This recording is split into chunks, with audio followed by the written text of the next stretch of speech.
Hello students, self employment and entrepreneurship development સબ્જેક્ટમાં આજે આપણે જોઈશું ઇનોવેટિવનેસ. સૌથી પહેલાં તો ઇનોવેટિવનેસ એટલે શું? The term innovativeness is derived from the noun innovation, which means something original and new. Innovativeness શબ્દ ઇનોવેશન પરથી આવ્યો છે અને જેનો અર્થ થાય છે કંઈક ઓરિજિનલ અને કંઈક નવું. It relates to the logical skill of the human mind, which always probes into doing something different and unconventional. તે હંમેશા મનુષ્યના મગજની લોજિકલ સ્કિલ એટલે કે તાર્કિક કુશળતા સાથે સંબંધ ધરાવે છે. ઇનોવેટિવનેસ ઓલવેઝ કંઈક અલગ અને અનકન્વેન્શનલ એટલે કે બિનપરંપરાગત કરવાનું વિચારે છે. Innovators do the things differently than the common person. They are the initiators. Innovators જે છે એ કોઈ પણ કામ ઓલવેઝ જે સામાન્ય લોકો કરતા હોય એના કરતાં અલગ રીતે કરશે અને એ લોકો ઓલવેઝ ઇનિશિએટર હશે, મતલબ કે કોઈ પણ કામ કરવામાં આગળ પડતા હશે. હવે ક્રિએટિવિટી અને ઇનોવેટિવનેસ જે છે એ મેન્ટલ સ્કિલ છે. કોઈ પણ માણસની મેન્ટલ સ્કિલ એને તમે ક્રિએટિવિટી અને ઇનોવેટિવનેસ કહી શકો. આ જે મેન્ટલ સ્કિલ છે એ પ્રેક્ટિસ દ્વારા જ ડેવલપ થાય છે. Joseph S. Compter in 1934 for the first time highlighted the crucial role of innovation for the entrepreneurship development. Joseph S કમ્પ્ટરે 1934માં સૌથી પહેલાં એન્ટરપ્રિનરશિપ ડેવલપમેન્ટમાં જે ઇનોવેશનનો રોલ છે તે સમજાવ્યો. He stated following 5 forms of innovation in business environment. કોઈ પણ બિઝનેસ એન્વાયરમેન્ટ છે તો એમાં કઈ 5 રીતે ઇનોવેશન લાગુ પાડી શકાય તે તેમણે દર્શાવ્યું. એમાં સૌથી પહેલું છે introduction of new product in the market. કોઈ પણ માર્કેટમાં નવી પ્રોડક્ટ ઇન્ટ્રોડ્યુસ કરવી. Instituting a new production technology which is not tried and tested before. એવી નવી પ્રોડક્શન ટેકનોલોજી ડેવલપ કરવી કે જે પહેલાં ક્યારેય પણ ઉપયોગમાં લેવાઈ નથી અથવા તો જેને ક્યારેય પહેલાં પણ ટેસ્ટ કરવામાં આવી નથી એવી પ્રોડક્શન ટેકનોલોજી માર્કેટમાં મૂકવી. The opening of a new market wherein the product has not yet entered. એવું નવું માર્કેટ ઓપન કરવું કે જ્યાં આગળ એવી પ્રોડક્ટ મૂકવી કે જે ઓલરેડી માર્કેટમાં અવેલેબલ નથી પણ નવી જ પ્રોડક્ટ આપણે માર્કેટમાં આપવી. The discovery of new source of supply of raw materials. જે રો મટીરિયલ્સ છે એ રો મટીરિયલ પહોંચાડવાના નવા સોર્સિસ પેદા કરવા. To carry out a new form of organisation resulting in two a creation of monopoly or breaking of it. કોઈ પણ organisation છે કોઈ પણ ઓર્ગેનાઇઝેશનમાં પોતાની જ નવી મોનોપોલી બનાવવી. તો આ જે 5 ટર્મ છે એ જોસેફ એસ કમ્પ્ટરે કોઈ પણ ઇનોવેશન માટે લાગુ પાડ્યા. Innovativeness always result in two a victory as described by international motivators Shiv best seller book you can win. He stated as a key title that winners do not do different. હવે ઇનોવેટિવનેસની અલગ અલગ definition જોઈ લઈએ. એમાં સૌથી પહેલી definition છે the term innovativeness refers to the mental power of a person to introduce something new for the first time. જે ઇનોવેટિવનેસ છે એ કોઈ પણ માણસની મેન્ટલ પાવર બતાવે છે કે તમે કોઈ પણ નવું પહેલી વાર કઈ રીતે કરો છો તે ઇનોવેટિવનેસ છે. The innovativeness means introduction of new things, new ideas or new ways of doing the things for the first time. Innovativeness જે છે એ કોઈ પણ નવી વસ્તુ કરવી, કોઈ પણ નવા આઈડિયા લાવવા અથવા તો કોઈ પણ વસ્તુ કોઈ નવી મેથડથી કરવી તે શું છે? ઇનોવેટિવનેસ છે. The innovativeness means the originality involved in newly introduced things, processes or ideas. કોઈ પણ જે ઓરિજિનલ વસ્તુ છે એમાં નવી વસ્તુ ઇન્ટ્રોડ્યુસ કરવી, કોઈ નવી પ્રોસેસ લાવવી અથવા તો કંઈક નવા આઈડિયા આપવા, એ શું છે? ઇનોવેટિવનેસ છે. તો આ ત્રણ અલગ અલગ રીતે ઇનોવેટિવનેસની ડેફિનેશન થઈ ગઈ. હવે જોઈએ આપણે way to develop innovativeness. The mind power is divided into two parts, the articulate power and the scientific and logical power of mind.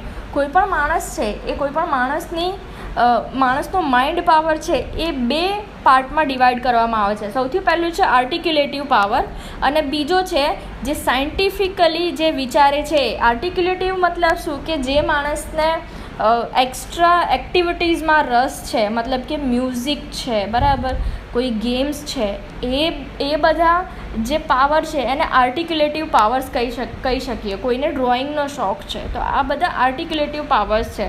અને લોજિકલ પાવર ને સાયન્ટિફિક પાવર કોને કહીશું આપણે? તો જેને કંઈ પણ વસ્તુમાં પોતાનું લોજિક લગાવવાનું નોલેજ છે, એમાં વધારે એનું માઇન્ડ ચાલે છે, અથવા તો કોઈને કેલ્ક્યુલેટિવ વધારે ફાવે છે. તો આ બધા શું છે? લોજિકલ અને સાયન્ટિફિક પાવર છે કે જે પોતાનું જે નોલેજ છે એ સાયન્સ એરિયામાં આગળ વધારવા માંગે છે. એટલે કોઈ પણ માણસ છે, કોઈ પણ માણસ બે રીતે વિચારે છે. આર્ટિક્યુલેટિવ રીતે વિચારે છે અને બીજું સાયન્ટિફિકલી વિચારે છે. The innovativeness is the result of the combination of both this power. Innovativeness જે છે એ આ બંનેનું કોમ્બિનેશન છે. તમે આર્ટિક્યુલેટિવ રીતે વિચારો અથવા તો સાયન્ટિફિકલી રીતે વિચારો, તો આ બંને ભેગા મળીને કંઈક ઇનોવેટિવ આઈડિયા મળે છે. Innovativeness is the specialized skill. It is developed by training and practicing. Innovativeness જે છે એ એક તો સ્પેશિયલ સ્કિલ છે, પ્લસ જેમ આગળ મેં કહ્યું એમ એને ટ્રેનિંગ અથવા તો પ્રેક્ટિસથી જ ડેવલપ કરી શકાય છે. Some popular method of development of innovative discussed as under. હવે આપણે જોઈશું કે ઇનોવેટિવનેસ કેટલી મેથડથી ડેવલપ કરી શકાય. The innovativeness stem from the divergent fluency of thinking and convergent linkage of the related ideas. જે ઇનોવેટિવનેસ છે એ બે મેથડ આવશે એની અંદર, ડાયવર્જન્ટ ફ્લુએન્સી ઓફ થિંકિંગ અને કન્વર્જન્ટ લિંકિંગ. આ જે બે આઈડિયા છે એ બે આઈડિયાથી ઇનોવેટિવનેસ ડેવલપ કરી શકાય છે. હવે સૌથી પહેલાં એમાં જોઈશું આપણે ડાયવર્જન્ટ મેથડ છે એ ડાયવર્જન્ટ મેથડમાં કઈ આવશે એ. Method based on divergent thinking, એમાં સૌથી પહેલું છે બ્રેઇન સ્ટોર્મિંગ. હવે બ્રેઇન સ્ટોર્મિંગ શું છે? The brainstorming is a group thinking approach or 3 to 8 expert deliberation on some common problems for seeking a solution to a problem. શું થશે આની અંદર? કે 3 થી 8 જણાનું ગ્રુપ હશે, એ કોઈ પણ પ્રોબ્લેમના સોલ્યુશન માટે વિચારશે. ઓકે, અને એમાંથી કન્ક્લુઝન લઈને અને પછી એ પ્રોબ્લેમનું ઇનોવેટિવ રીતથી સોલ્યુશન લાવવામાં આવશે. તો આ શું થઈ ગયું? બ્રેઇન સ્ટોર્મિંગ થઈ ગયું. ઓકે, એના પછી છે એટ્રીબ્યુટ લિસ્ટિંગ. હવે એટ્રીબ્યુટ લિસ્ટિંગ શું છે? તો the attribute listing is a technique of breaking the problem down to smaller and smaller parts.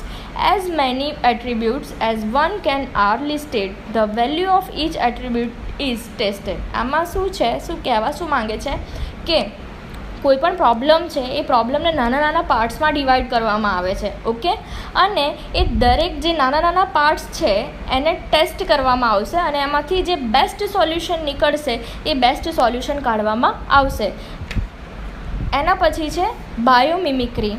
Biomimicry is the study of nature's best ideas and then imitate this design and process to solve human problems. મતલબ કે નેચરનો use કરીને અને પછી જે human problems છે એનું solution લાવવું, એ છે બાયોમિમિક્રી. એના પછી છે ઓસ્બોર્ન ચેકલિસ્ટ. ઓસ્બોર્ન ચેકલિસ્ટ શું છે? This method was developed by Alex Osborn. આ જે મેથડ છે એ એલેક્સ ઓસ્બોર્ને ડેવલપ કરી. It is a technique of checklisting to develop new solution from the existing ideas. मतलब કે આપણી પાસે કોઈક ઓલરેડી આઈડિયા છે અને એમાંથી નવું સોલ્યુશન લાવવું એ શું છે? ઓસબોર્ન ચેકલિસ્ટ છે. ઓકે, એના પછી છે challenge assumption technique. Challenge assumption technique શું કહેવા માંગે છે? This is a technique in which aims at changing the thinking habits in order to create a new perspective on a given topic.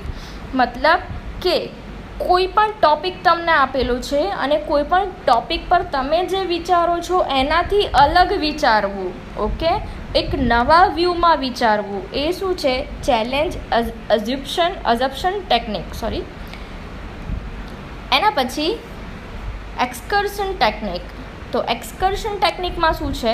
In this method the group of 8 to 10 people is force to have a new thought pattern using analogies.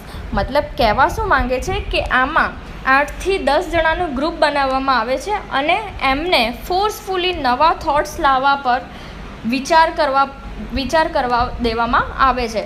એના માટે કોઈ pattern તમે મગજથી વિચારો છો, કોઈ imagine વસ્તુ તમે કરો છો અને પછી સોલ્યુશન લાવવામાં આવે છે, એ છે એક્સકર્ઝન ટેકનિક.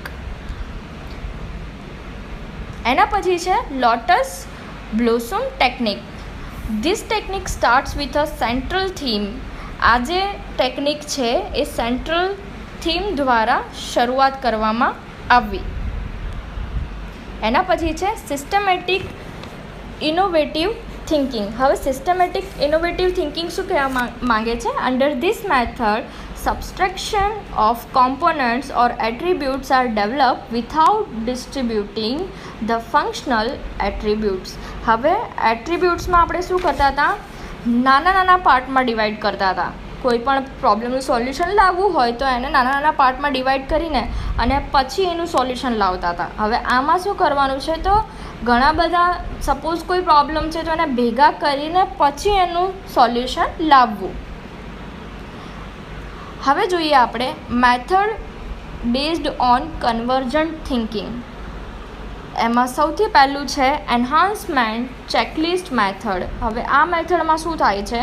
તો it is a process of further development of ideas by the other group members. મતલબ કે જે ડાયવર્જન્ટમાં ગ્રુપ મેમ્બર્સે વિચાર્યું હોય એનાથી અલગ કંઈક બીજા ગ્રુપ મેમ્બર વિચારે, એ છે એન્હાન્સમેન્ટ ચેકલિસ્ટ મેથડ. એના પછી છે સેકન્ડ છે ફોર્સ ફિલ્ડ એનાલિસિસ.